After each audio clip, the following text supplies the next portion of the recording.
a nossa entrevistada aqui, a Tereza Campelo, ex-ministra do Desenvolvimento Social e Combate à Fome do governo da presidenta Dilma Rousseff. Olá, Tereza, boa noite. Boa noite, Manu. Boa noite, Jô. Obrigado pelo convite, uma alegria estar aqui com vocês.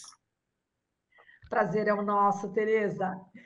Bom, Tereza, nessa semana a gente teve a divulgação de índices alarmantes, taxa de desemprego disparou no Brasil para 14,3%, são 13,7 milhões de desempregados, e de acordo aí com os últimos dados da PNAD Covid aí do IBGE.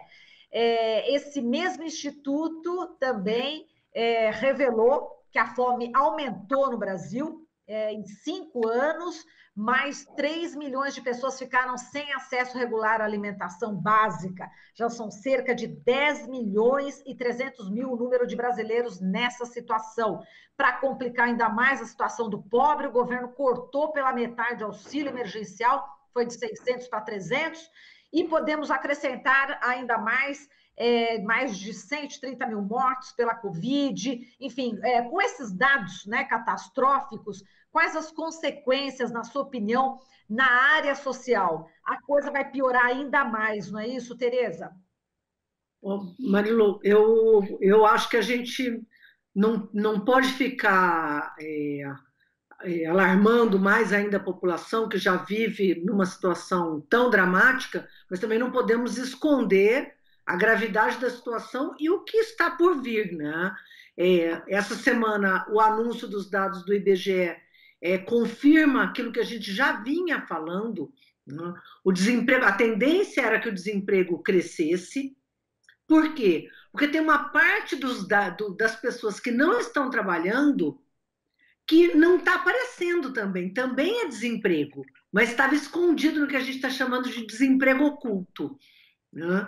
Então, à medida que as pessoas estão indo para a rua procurar emprego, parece que está aumentando o número de pessoas sem emprego. Na verdade, o número continua gigantesco, né? Então, eu acho que isso é uma informação super importante da TVT dar, né? E vocês da Rádio Brasil Atual também nos ajudando a divulgar essa informação, porque, na verdade, o certo seria, tudo que eu vou falar são dados do IBGE, somar esse número que você deu de 13,7 milhões de brasileiros, que são os 14,3% dos desempregados, somar com outros 17 milhões de brasileiros que também estão desempregados, mas não estão procurando emprego porque ou estão com medo de se contaminar com a Covid-19, né, ou porque sabem que se forem para a rua não vão conseguir localizar e arranjar emprego. Então,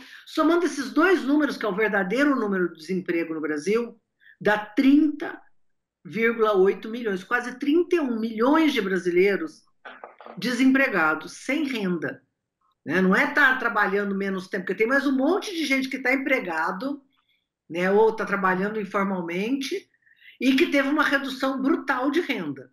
Então, esses 30 milhões de brasileiros estão sem renda. Então, vamos tentar imaginar o que vai acontecer no Brasil, porque o governo federal cortou o auxílio emergencial de 600 para 300. Nós continuamos defendendo que o auxílio emergencial deveria continuar até o final da quarentena, no mínimo, né? Eles cortaram de 600 para 300. E nós não sabemos o que vai acontecer com o auxílio emergencial depois de dezembro. Quer dizer, imagina a situação da família, da mãe, do pai, que hoje está desempregado, vivendo com esses R$300, né, que não é suficiente para garantir o alimento dentro de casa. Não é que não é suficiente para a pessoa viver, não é mesmo. Não paga aluguel, não paga água, não paga energia, vai pagar um pedaço do alimento. E ninguém sabe o que vai acontecer depois de janeiro. Se depender do que está escrito no orçamento, não vai ter mais nenhuma reposição. Volta aos dados de 13 milhões de famílias recebendo Bolsa Família, né? Lembrando que hoje nós estamos com 66 milhões de brasileiros recebendo auxílio emergencial. Deveria estar, porque a gente já tem notícia de que As pessoas já estão sendo cortadas, na verdade. Isso era uma coisa importante de vocês investigarem, viu, Marilu? A gente pode voltar a falar disso numa outra oportunidade, talvez durante a semana, que eu estou atrás desses dados para saber. Porque não é verdade mais que tem 66 milhões recebendo esses R$ 300. Parece que eles já estão cortando bastante. Então, imagina, 30 milhões de 31 milhões de desempregados, cortaram 600 para 300, não tem nada previsto no orçamento para o que vai acontecer a partir de janeiro. Então, imagina o nível de insegurança das pessoas e um orçamento prevendo corte em várias outras áreas. Então, esse ambiente, que é um ambiente de redução da renda, não é só uma tragédia para as famílias, é uma tragédia também para a economia. Então, tem muita gente dizendo, o Brasil está retomando, até porque o patamar era tão baixo, que qualquer melhorazinha, com o próprio auxílio emergencial, né, começa a melhorar, porque as pessoas estavam gastando, comprando comida, comprando uma roupa, comprando um calçado, isso tende a desaparecer. Então, a previsão para o ano que vem é uma previsão de maior contração econômica, né, que é corte de não volta a ter investimentos. Então, é uma situação dramática. Hoje, se a gente for olhar, mesmo setores considerados neoliberais, ou o próprio Fundo Monetário Internacional, o Banco Mundial, qual é a orientação que eles estão dando para os países da Europa, para os países que eles estão orientando?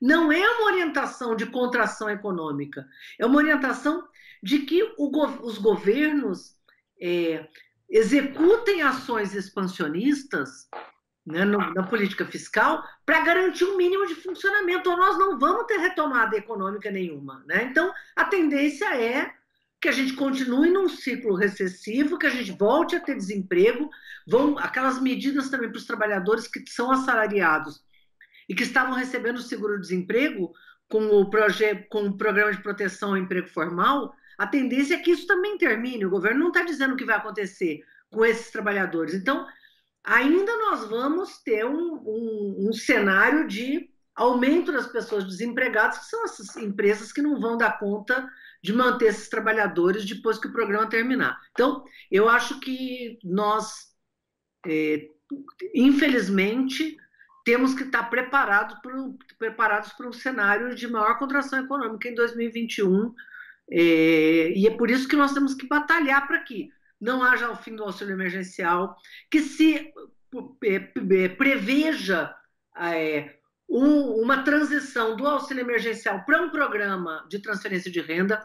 Nós estamos defendendo que o Bolsa Família seja ampliado tanto no público que ele atende, quanto nos valores, e passe a ser de, em média, R$ 600, aí dependendo do tamanho da família. Então, nossa proposta, inclusive o PT amanhã anuncia o plano de recuperação e reconstrução do Brasil, e uma das medidas estratégicas colocadas é exatamente o que a gente está chamando de mais Bolsa Família. Então, continuar o auxílio emergencial e transitar para um programa que permita que essas famílias tenham alguma perspectiva de renda, ou vai ser uma população enorme jogada na miséria. Ministra, falando um pouquinho mais sobre o auxílio emergencial, né, que a gente sabe que foi de 600 para 300, e depois ainda acaba em dezembro. Qual que é o efeito dessa redução de 50% nessa verba agora na pandemia e depois do pós-pandemia? O que pode acontecer? Ou que vai acontecer? A nossa avaliação, Jô, é que o auxílio emergencial está respondendo por pelo menos 50% do que o PIB não caiu. Né? Então, quer dizer, se a queda for 10%, seria 10%, foi 5%. Né? Se fosse 15%, foi 7,5%. A gente ainda está medindo qual é o tamanho da redução do PIB esse ano, e o auxílio emergencial estava respondendo por metade do que não caiu. Né? Então, quando cai a metade do auxílio emergencial, você imagina, então, se fosse cair 10%, caiu 5%, né? Aí agora vai cair 7,5%. Então, o auxílio emergencial, para além de ser uma renda fundamental, estratégica para as famílias manterem seu padrão de segurança alimentar, que já estava baixo, né? ele é fundamental para garantir a economia funcionando. E isso é que eu acho que o próprio setor empresarial deveria estar apoiando a manutenção do auxílio emergencial e de políticas que garantissem a renda da população. Porque nós sabemos que esses programas de transferência de renda, como o Bolsa Família, cada gasto retorna para o PIB mais do que o gasto. O dado que a gente tinha do Bolsa Família, que foi apurado, a cada R$1 que a gente gastava no Bolsa Família, voltava para a economia R$1,78. Olha só, Marilu, quer dizer, você podia tratar, inclusive, como um investimento. Né? Você gasta e retorna para a economia R$1,78. Por que isso? Porque a população recebe esse dinheiro e gasta. À medida que ela gasta, ela gera uma onda na economia que gera outras ondas, né? Para entender, eu ganho esse dinheiro, né? A mãe recebe esse dinheiro, vai e compra tudo no supermercado, né? Então o dono do supermercado consegue manter o trabalhador dele, que também vai gastar. Então isso gera ondas na economia e mantém um patamar mínimo de funcionamento da economia, né? Então a redução do auxílio emergencial e não colocar nada no lugar, né, vai nos jogar numa situação dramática. E nós temos que lembrar que a Marilu me perguntou quando ela falou a primeira vez, e eu acabei não entrando nesse dado, nós temos que lembrar que o Brasil já vem de uma situação dramática. Né? Tem gente que acha que o Brasil entrou em recessão e entrou numa crise por conta do coronavírus. Não, não é.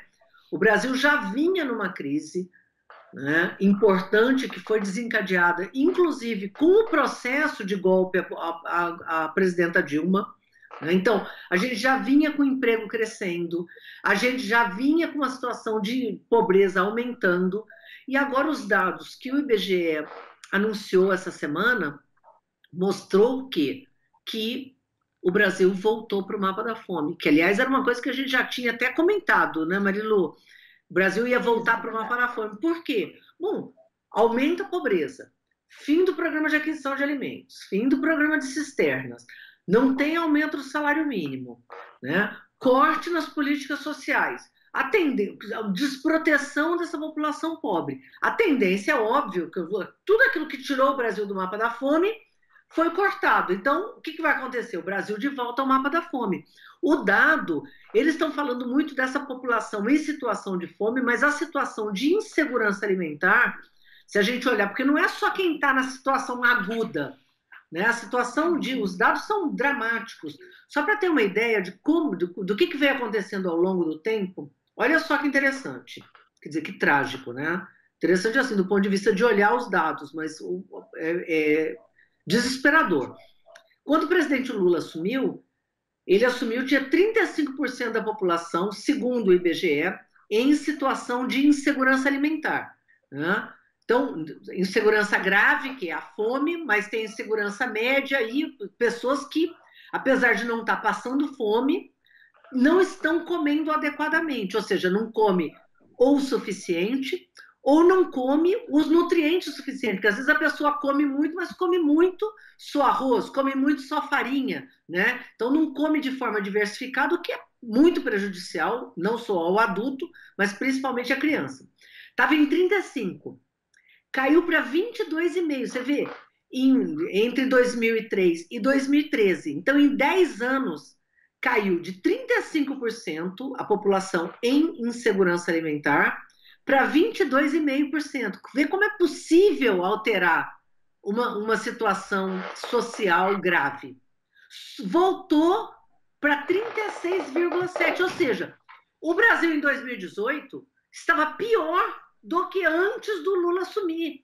Então o Brasil voltou em 2018 para antes de 2003, né? Mostrando assim como estrangular os gastos sociais, né, e não investir num crescimento inclusivo traz impactos muito rápidos. Quer dizer, se demora 13 anos para reduzir e tirar o Brasil do mapa da fome, e em 2 anos, porque a gente fica falando 5 anos, mas não é. Né? Na verdade, em 2016, 17 e 18 que o Brasil passa por uma situação de insegurança alimentar. Né? O último dado coletado pelo IBGE que é de 2013. Então ela fala, 2013 estava em tal situação, em 2018 voltou para antes, mas na verdade o crescimento da pobreza ele se dá a partir de 2015. É que o IBGE só calculou 13 e depois 18, então parece que é 5 anos, mas não é, né?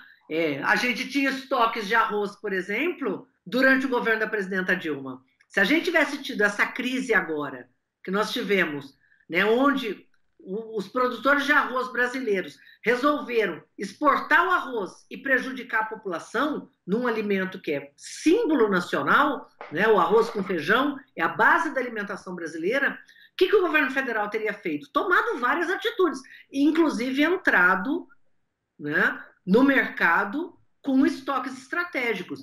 Como isso não aconteceu, tem um outro elemento que começa a acontecer, né, que é o quê? A inflação para os pobres. O Brasil não está vivendo um momento inflacionário, mas os pobres estão vivendo já uma inflação, porque que impacta diretamente a cesta básica. Então, nós temos que estar muito alerta para o que está acontecendo, porque a tendência é que a população pobre perca renda, né? Então caiu de 600 para 300, com o preço dos alimentos mais caros, com uma tendência de que mais gente vá para o desemprego e que ao fim desses programas leve a uma situação de maior desproteção ainda da população, né? E sem perspectiva de retomada econômica e com um orçamento completamente estrangulado. Então, eu acho que a situação é uma situação que tende a ser muito grave e nós temos que estar muito alertas para impedir que isso aconteça, né? Nós temos que batalhar pelos 600, o movimento sindical tem feito um papel assim, extraordinário com a campanha, né, pelos R$ 600, os partidos de oposição também. Agora, nós temos que alertar a população de que não é verdade que não tem dinheiro, né? O Brasil tem opções. A opção dele não é uma opção pelos pobres, a opção não é pelos trabalhadores, a opção tem sido pelos grandes, né? Não defende os arrozeiros, né? E permite que eles exportem para ganhar dinheiro em detrimento da população pobre. Essa que é a verdade. O governo fez uma opção, a opção por preservar a renda dos exportadores e não preservar a saúde da população. E esse governo tem a capacidade de mandar o povo comer batata e comer macarrão, entendeu? Não está certo propor isso. É contra a nossa cultura e é contra a saúde do trabalhador. Quando você fala coma macarrão em vez de comer arroz, junto com isso vem um conjunto de coisas. Por exemplo, você não come macarrão com feijão. Você vai deixar de comer o arroz com feijão, com a verdura, né? Come macarrão né? Come miojo, né? Come esse macarrão instantâneo. Então, isso é ruim para a população brasileira, é ruim para a nossa cultura, é ruim para o povo, e só mostra que esse governo não está zero preocupado com a população pobre. É verdade. Bom, sorte é nossa que consegue comprar o arroz Terra Livre do MST com preço justo e sem veneno, né? E, Tereza, só para a gente fechar aqui, você também, né? Tereza, diga lá, já estamos 2 minutinhos estourando aqui, mas realmente esse governo que agora cancelou, né, o Renda Brasil, prova que realmente ele não tem programa na área social, né, Tereza? Só para a gente terminar. E o Disque, Marilu, imagina a insegurança da mãe que precisa desse dinheiro sem saber o que vai acontecer, né? Então, e continua esse Disque, né? Vamos lembrar que é a terceira vez que eles anunciam o Renda Brasil e voltam atrás, né? Foi em março do ano passado, depois foi em dezembro, agora foi no começo da pandemia, na verdade é a quarta vez. Anunciaram na semana retrasada e o presidente disse, não vai ter Renda Brasil, está proibido. E agora tá essa coisa, faz esse joguinho de cena. Não, os deputados podem implementar. Bom, o que eles estão propondo, Marilu, é de novo, Marilu e Jô, é de novo pegar, essa é a proposta do governo e é o que está por trás da proposta que vem sendo costurada no parlamento. Não gastar mais, ou seja, tentar redistribuir o bolo, tirando dos pobres para os mais pobres, para os paupérrimos, que essa frase é uma frase nossa. O Bolsonaro resolveu falar ela, mas, na verdade, essa é uma frase que a gente vem, né, denunciando e usando há muito tempo. Quem vai sair perdendo com essa proposta de usar o dinheiro dos menos pobres, quase pobres, e colocar nos extremamente pobres? O trabalhador. que eles estão propondo? Final do abono salarial. O que eles estão propondo? Desindexação do mínimo. Só tente, quando você escuta o que está sendo, né, ruminado por eles, é só contra o trabalhador. Né? Então, você tem alternativa no Brasil hoje. Nós temos bilhardários, o Brasil é o país mais desigual do mundo. Então, qual seria a alternativa? Tirar dos muito ricos para dar para os muito pobres. Não, eles vão tirar do trabalhador. Então, mais uma vez, esse governo e o parlamento dá mostras de que não quer mudar o status quo. A gente podia aproveitar essa crise, né, aproveitar essa situação e fazer uma discussão séria, uma reforma tributária séria, que inclusive tem um projeto tramitando no Congresso tratando disso, seria a ótima solução. A solução ideal. Tira dos muito ricos, isso quem ganha 60, 80 salários mínimos por mês, né? Quem ganha 100 mil por mês, 200 mil por mês. Tem gente no Brasil que ganha isso. Não é deles que eles estão tirando, é de quem? Dos pobres. Então, mais uma vez, fica aí provado, né, que quem está com os trabalhadores e quem não está. Né? Excelente o trabalho de vocês aí. Hoje eu assisti um pouquinho do programa, assisti o nosso senador Jacques Wagner, foi excelente. Parabéns pelo trabalho, Mariano e Ju. Continuem aí na luta. Valeu, Tereza. A gente agradece demais você também, viu, pela participação aqui no Brasil TVT. Um forte abraço para você, Tereza. Bom restinho de domingo para todos.